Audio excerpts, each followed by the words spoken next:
Bismillahirrahmanirrahim. Assalamualaikum warahmatullahi wabarakatuh. Alhamdulillahi rabbil alamin.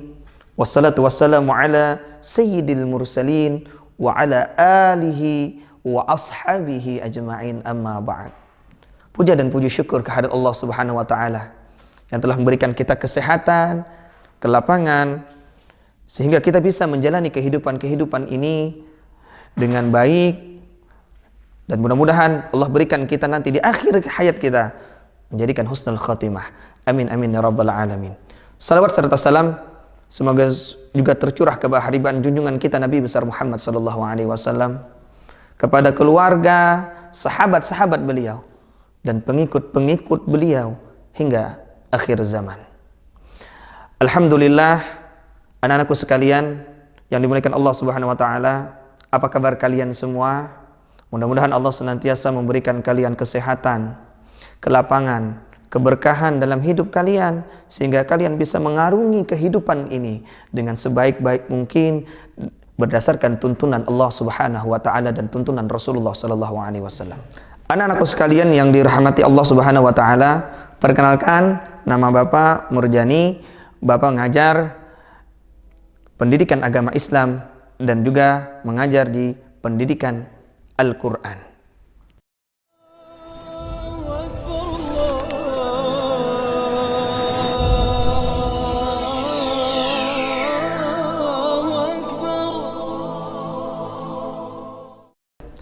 Dalam kesempatan ini, Bapak hanya ingin menyampaikan sebuah materi pembelajaran di kelas 10, yaitu mengenai tentang pendidikan agama Islam, yaitu mengenai tentang Asma'ul Husna.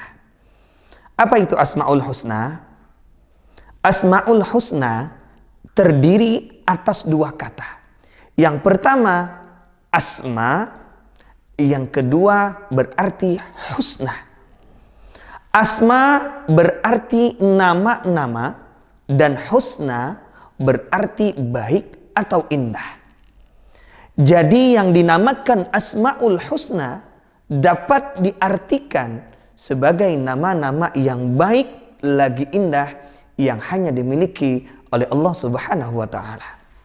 Adapun dalil tentang Asma'ul Husna yaitu terdapat dalam surah Al-A'raf ayat 180 yang berbunyi, A'udzu billahi minasy syaithanir rajim.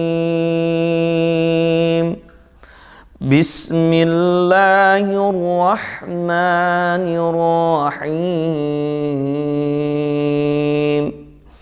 Walillahil asmaul husna fad'uuhu biha wa dharul ladzina yulhiduna fi asma'ihi sayujzawna ma kanu ya'malun. Artinya, dan Allah Subhanahu wa taala memiliki Asma'ul Husna, maka bermohonlah kepadanya dengan menyebut nama-nama yang baik itu dan tinggalkan orang-orang yang menyimpang dalam menyebut nama-namanya. Karena apa? Karena nanti mereka akan mendapatkan balasan terhadap apa yang mereka kerjakan. Surah Al-A'raf ayat 180. Dalam materi yang kita pelajari di kelas 10 yaitu mengenai tentang Asmaul Husna, yang pertama adalah Al-Karim.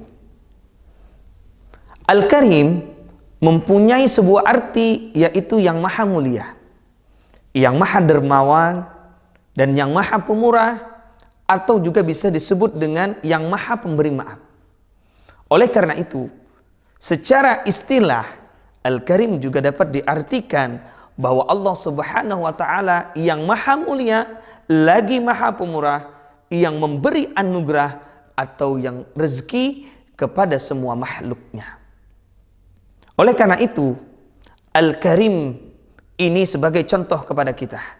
Orang yang mengamalkan Al-Karim, maka dia akan bersifat dermawan. Maka dia akan bersifat pemberi maaf kepada orang lain. Dia akan bersifat pemurah kepada orang lain. Jadi orang yang mengamalkan Al-Karim, dia akan bersifat dermawan kepada siapa saja. Yang kedua, Al-Mu'min. Secara bahasa berasal dari kata aminah, yang berarti pembenaran, ketenangan hati, dan rasa aman. Al-Mu'min juga dapat diartikan dia maha pemberi rasa aman kepada semua makhluknya, terutama kepada manusia. Dengan demikian hati manusia menjadi tenang. Dalam Al-Quran juga disebutkan, ketika seseorang mengamalkan Al-Mu'min, maka dia akan tenang hatinya. Tidak ada rasa galau, tidak ada rasa gundah gulana, apalagi sampai-sampai sedih karena sesuatu hal dan lain sebagainya. Orang yang mengamalkan Al-Mu'min, Allah berikan dia ketenangan dalam hidupnya. Dalam Al-Quran dikatakan, alladzina wa tatma'innu qulubuhum bizikrillah, ala bizikri tatma'innul qulub. Orang yang ingat dengan Allah, senantiasa Allah akan berikan dia ketenangan dalam hatinya. Jadi sekali lagi, orang yang mengamalkan Al-Mu'min berarti dia akan tenang hatinya karena dia merasa ingat dengan Allah Subhanahu wa taala. Yang ketiga, Asmaul Husna yang kita pelajari adalah Allah bersifat Al-Matin. Artinya yang maha kokoh. Allah Subhanahu wa taala adalah maha sempurna dalam segi kekuatan dan kekokohannya. Jadi sifat Al-Matin adalah kehebatan perbuatan yang Allah miliki, yang sangat kokoh dari kekuatan yang tidak ada taraknya. Kekokohan Allah itu tampak ketika Allah memberikan rahmat untuk hamba-hambanya. Maka tidak ada satupun orang yang dapat menghalanginya untuk Allah berikan kepada siapa saja. Inilah maha kekokohan Allah. Allah bersifat Al-Matin, artinya Allah bersifat maha kokoh dan tidak tergantung kepada siapapun. Ketika Allah berkehendak, kun fayakun, maka terjadi dan maka akan terjadilah semuanya. Adapun yang keempat, Allah bersifat Al-Jami. Apa itu Al-Jami? Secara bahasa artinya yang maha mengumpulkan, yang maha menghimpun, yaitu Allah Subhanahu wa taala maha mengumpulkan atau menghimpun segala sesuatu yang tersebar, segala sesuatu yang terserah. Allah Subhanahu wa taala maha mengumpulkan apa yang Allah kehendaki dan dimanapun Allah berkehendak. Itulah Al-Jami, berarti maha mengumpulkan, karena kita terkumpulnya adalah karena Allah Subhanahu wa taala. Tanpa Allah mengumpulkan kita, manusia tidak bisa berbuat apa-apa. Manusia hanya la haula wala quwata illa billahil aliyil azim. Jadi Allah yang maha mengumpulkan dan Allah yang maha menghimpun kita semua, sehingga kita bisa mungkin berada dalam satu ruangan, berada dalam suatu pembelajaran dan lain sebagainya. Yang kelima, Allah bersifat Al-Wakil. Al-Wakil mengandung arti maha mewakili ataupun pemelihara. Al-Wakil, Allah yang memelihara kita, dan Allah pula yang mengurusi kita dalam segala kebutuhan makhluknya, baik itu dalam urusan dunianya ataupun urusan akhiratnya. Yang keenam, Allah bersifat maha al-adl. Al-adl artinya Allah bersifat maha adil. Keadilan Allah Subhanahu wa taala itu bersifat mutlak. Karena Allah tidak bisa dipengaruhi oleh apapun dan oleh siapapun. Keadilan Allah Subhanahu wa taala juga didasari dengan ilmu Allah Subhanahu wa taala. Dengan demikian, Tidak mungkin keputusan yang Allah berikan kepada manusia itu ada kesalahan. Karena Allah bersifat maha adil.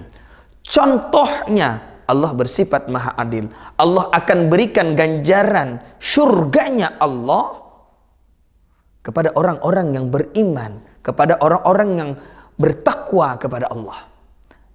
Sedangkan Allah berikan ganjaran neraka bagi mereka yang tidak takut dengan Allah, bagi mereka yang maksiatnya kepada Allah Subhanahu wa ta'ala, bagi mereka yang menyekutukan Allah Subhanahu wa ta'ala.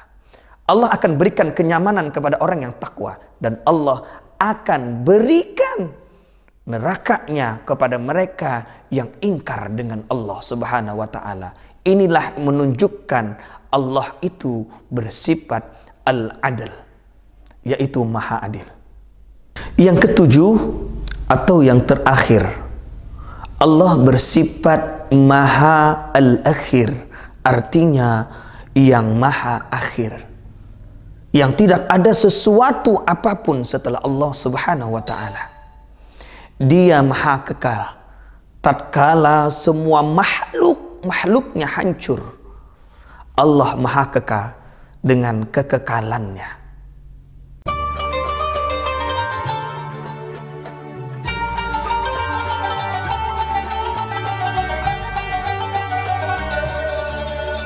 Anakku sekalian yang dirahmati Allah Subhanahu wa ta'ala, demikianlah penyampaian materi mengenai tentang Asmaul Husna. Mudah-mudahan bermanfaat dan dapat kita amalkan dalam kehidupan sehari-hari kita. Salah hilap Bapak mohon maaf. Wabillahi taufiq wal hidayah wa ridha wal inayah. Assalamualaikum warahmatullahi wabarakatuh.